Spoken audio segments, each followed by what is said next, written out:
It's interesting the dynamics of what makes somebody how they are, and like in my case, just thinking about how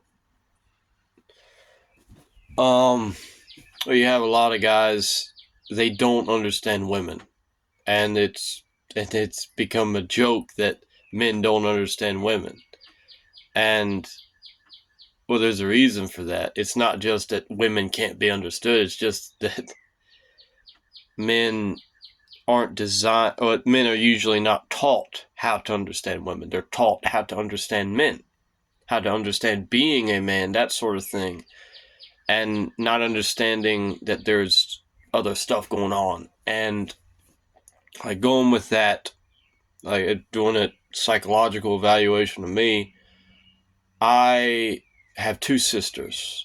I have two sisters and no biological brothers, even though I have friends that I have considered brothers. I don't have any biological brothers, and so two sisters and a mother and a father. And although I have a good viewing of my father, I was closer with my mother. And although I have a good viewing of my grandfathers, I was closer with both my grandmothers, even though more to the paternal grandmother than the maternal grandmother. I was still closer to the woman side, the female side. And then like with aunts and uncles, even though evidently I spent time with my uncles when I was younger, at least one of them when I was younger, I was closer to my aunt.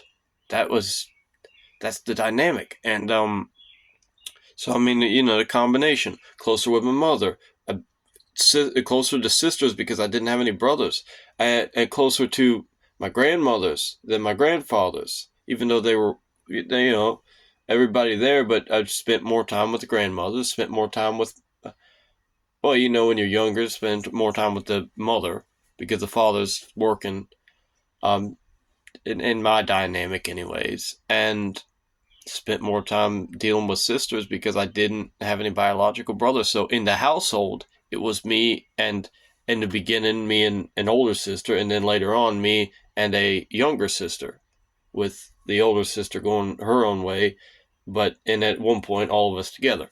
So, I mean, all these dynamics of being around women that makes it to where, yeah, when I shake somebody's hand, I'm not going to be thinking as much about, I got to have a solid grip. I'm going to be thinking about, I've got to be gentle in how I approach the handshake so that I don't hurt somebody.